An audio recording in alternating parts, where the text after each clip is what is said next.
Okay, so, the past few weeks we've been getting clear on what it is that we've been ready to release to move into this next year. So we did our burning bowl. And then last week we did our white stone ceremony, which was our opportunity to go into meditation and spiritually discern what is it that we're ready to step into? So a word or words or an idea, something that came up for us. And I would have to assume that probably all of us, even if we didn't do the white stone, just going into the new year, we feel like it's this fresh, clean slate. And so probably all of us have something that we've already been thinking about that we're ready to step into more fully into this new year. So, I shared at one point that we are not here to be ordinary, that we are here to be extraordinary. And I don't mean that in the way that we're all supposed to be out there leading the marches and, getting our face on TV or anything like that. Some people will do that. But really the extraordinary is recognizing and bringing more fully into our experience our spirituality.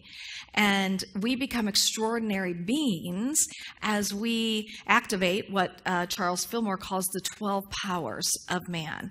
The 12 powers, he related each of the 12 powers to each of the 12 disciples. There's a place in the body for each of the 12 powers. And I'm going to share with you what those 12 powers are. And they are life, imagination, power, judgment or discernment, understanding, zeal, elimination, faith, love, order, will, and strength. And Charles believed that as we activated each of these powers, as we bring these powers more fully into expression in our experience, that is when we're living from our highest Christed beingness. And, really, when you look at those powers, we can see why. When we're really activating the life, when we're activating our imagination and activating our power, when we're activating all 12 of these, wow, we're beaming. We're vibrating, we're emanating, and we're bringing that light, that energy, just the goodness of God, the possibility of God more fully into our own lives, but certainly more fully into the experience of people around us. Today we're going to talk a little bit about the power of faith.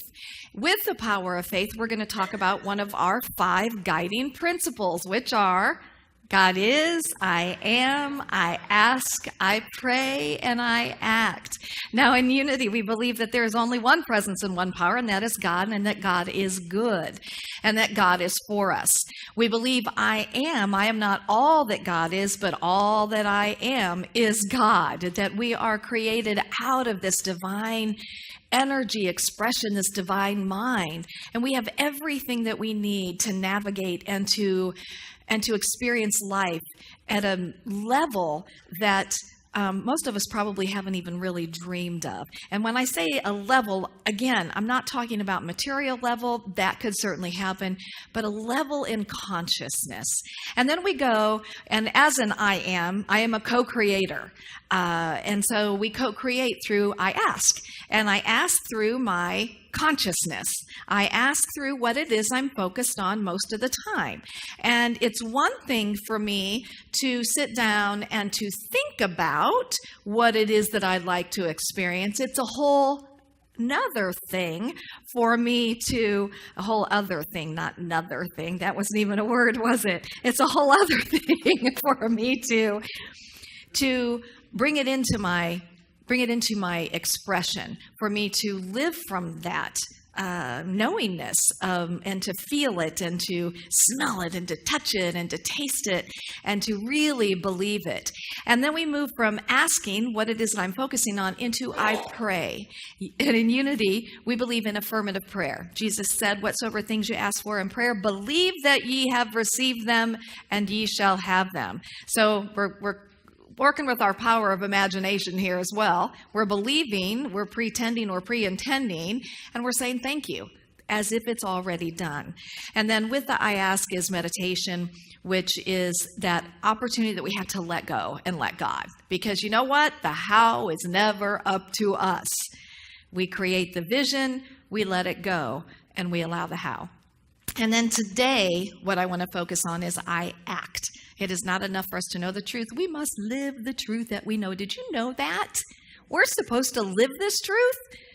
We're supposed to live these principles, and we're supposed to, I don't want to say supposed to, we have the opportunity to live these principles. We have the opportunity to live from this consciousness of bringing forth those qualities of God. And so to act on these principles and to live from these principles. So we're going to talk about faith for just a few minutes. Winifred Hausman from the book called Your God-Given Potential. This is an older Unity minister. Older material. The location of the faith center is significant. It is in the center of the head between the eyes and the ears. When we put our faith in that which we see with our eyes or hear with our ears, we are using the faculty in a limited way, and the results will come accordingly. That is what we call intellectual faith. So, if we were to look at the state of our country today, the state of the world today, and we were to say, oh my gosh, this is it. This is how it has to be. That's using intellectual faith. She goes on to say, however, we can center the faculty of faith in our inner vision and in our inner hearing, developing this faculty through prayer to know the potential God has given us. And when we do, our results will express the higher realization of our spiritual nature. At its highest level, faith is directed by our spiritual nature from the Christ center at the crown of the head. So what we want to do ultimately as we start to vision, we want to first center ourselves and align ourselves with a super consciousness, and that would be with God, whatever you want to call this, we want to align ourselves with the super consciousness so we can get out of the limited view that our mind has. Charles Fillmore says, intellectual faith admits doubt and hope of fulfillment in the future, where spiritual faith includes unfailing assurance and immediate response. Faith in the reality of the invisible, and you think of Hebrews 11:1. Faith is the substance of things hoped for and the evidence of things not seen, but it builds a real abiding substance in the mind and the body. All kinds of ideas grow quickly when planted in this rich substance of the mind. And I love Hebrews 11:3 says, by faith we understand that the universe was formed at God's command, so that what is seen was not made out of what was visible. And this is so important for us to understand when we're talking about this power of faith, is that we're going to have faith in something that hasn't yet manifested. We're going to recognize that everything that ever has been started with a thought that was not yet in the physical realm.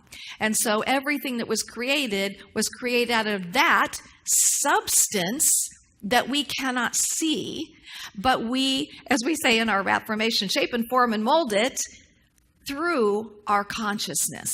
And that's why it is of vital importance that we don't get so caught up in, quote unquote, the way things are today, but that we take the time to vision what it is that we would like to see for our country and for our world, because we are being a part of the solution when we are taking that time to create that energy. And that energy, it is literally a vibration that is moving out from us, and it matches with other vibrations of the same kind, and it's exponential when it meets up. It's not just that it's times two, it's exponential in how it grows. And so we want to be a part of that, right? We want to be a part of visioning what we would like to see. I love Unity as a whole.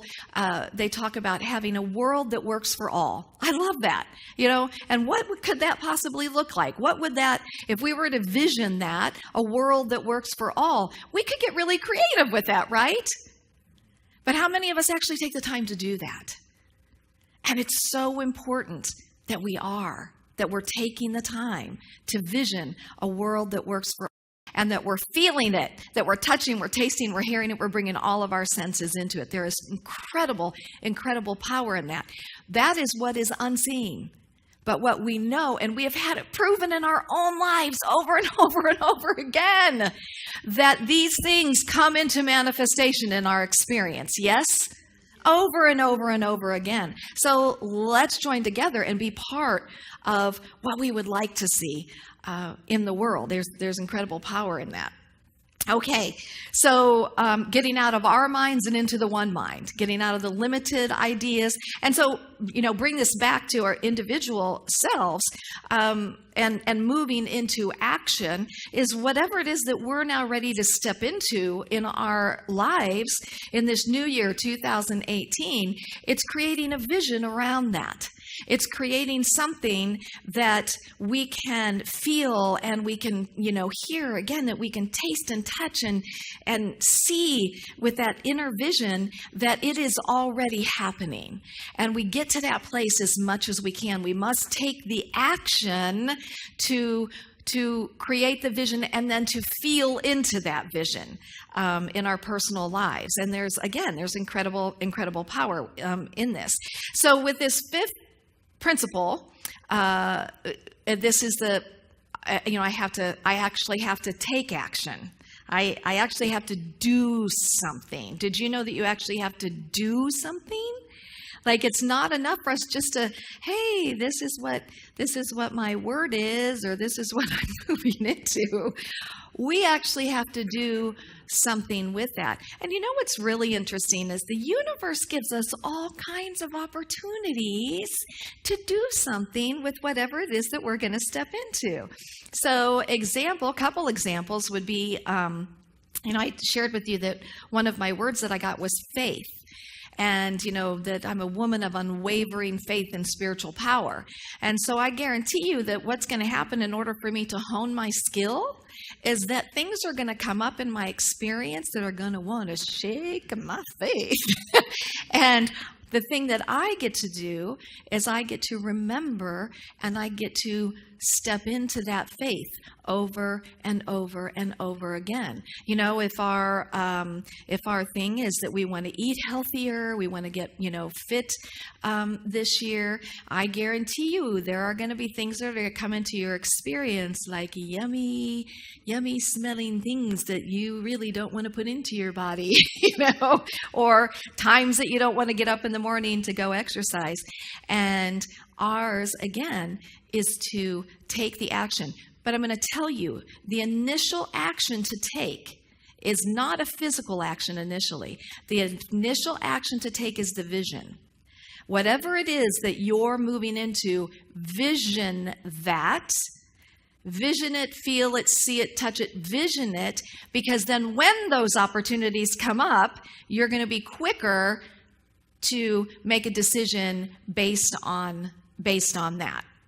So I want to share with you, there's such wisdom with children. I just love the wisdom that comes out of children.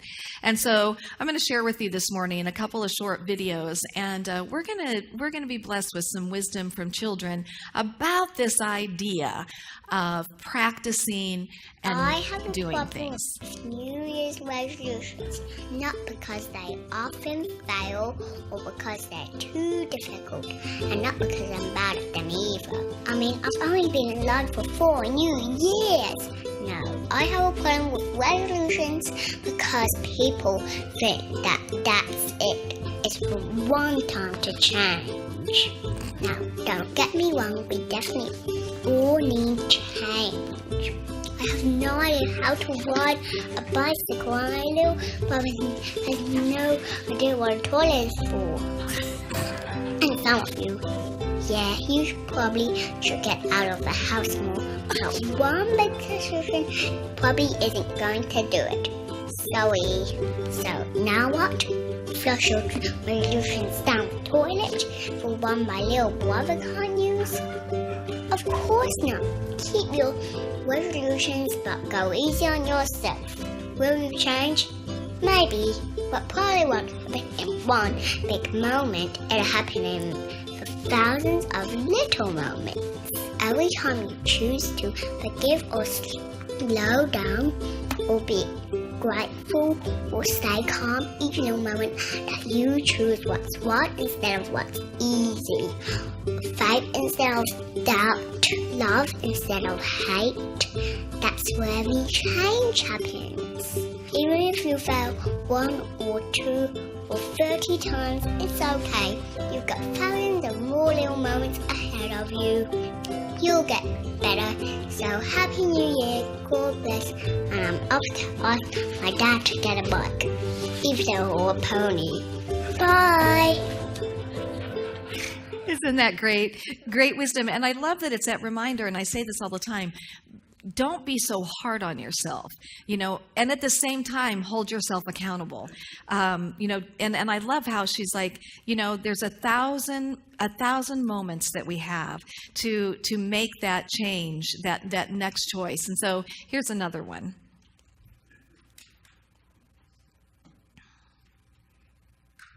So my question to you today is, what do you practice every day?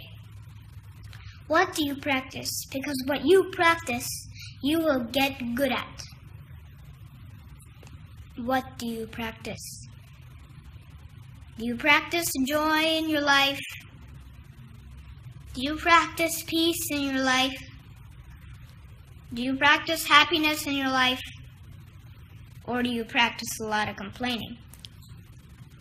Because if you complain, you will get very good at it. And you will get so good at it that you will find fault with everything. Even when there's no fault that a layman cannot see. You, being an expert, will see it. What do you practice? Do you practice anger? Because if you practice anger, you will get very good at it. And you will get so good at it that the most trivial you'll think. Trivial thing will make you angry. Like sitting in an airplane and watching the sea across from you somehow looks better than the one you've been given. And that is so unfair of the airlines. What do you practice? Do you practice being worried? Because if you practice being worried, you will get very good at it. And you will get so good at it that everything will worry you, including the buffalo you don't have. So I propose, if this is true that it's a question of practice, then I propose you practice joy. The wisdom of kids, isn't it true? And it's those things. It's what are we practicing? And are we practicing? Are we making it a point to practice what it is that we truly want to experience in our lives? And how do we get better at things? By practicing, absolutely. By practicing. I want to share with you, I got to talk to Andrew last week in the hallway, and it was so great because he just started to tell me that he started practicing meditation. And he started doing it like for 10 minutes every day. And he would do essentially a guided meditation, right, is what you would normally... Put an app on my phone, and it tracks the number of days in a row. Yeah. Okay. And I can just choose like 10 minutes to 15 minutes. Okay, he put an app on his phone and it keeps track of it. But the thing that really got me as you were talking to me was your whole beingness was just like, it is transforming my life because you've been doing that. And he made that commitment to practice that every day. And we see just this real life person that his life is being changed because of that. Karen Crego, who comes to church here, in November, I talked about a practice of giving something away every day. And boy, she really took that to heart. And so she has been giving something away every day since that Sunday in November. And every so often she'll post about it on Facebook. Now, the giving something away isn't necessarily a material thing. thing. Sometimes it will be, but it could be just giving time to somebody that needs your time. Or, I was a recipient of a very sweet letter of appreciation and love that she wrote to me. And so whoever she's giving, whatever she's giving to, they're being blessed. But the thing is in talking to her, it's transforming her life.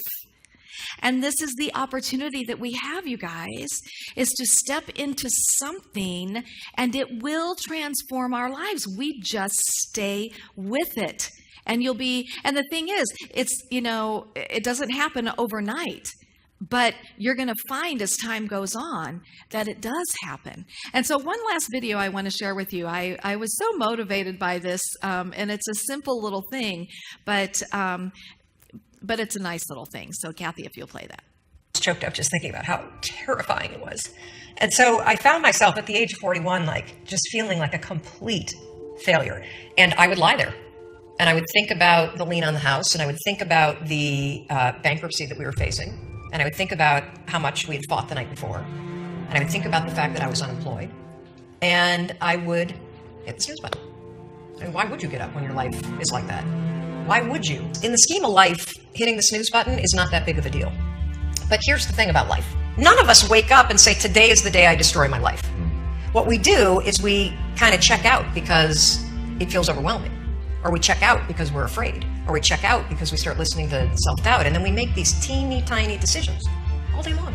We don't even realize it. A decision to not get up on time, a decision to not eat the right thing, a decision to snap at your kids, a decision to not speak in a meeting, a decision to not look for a job, a decision to not deal with your finances, a decision to not call your parents, whatever it is.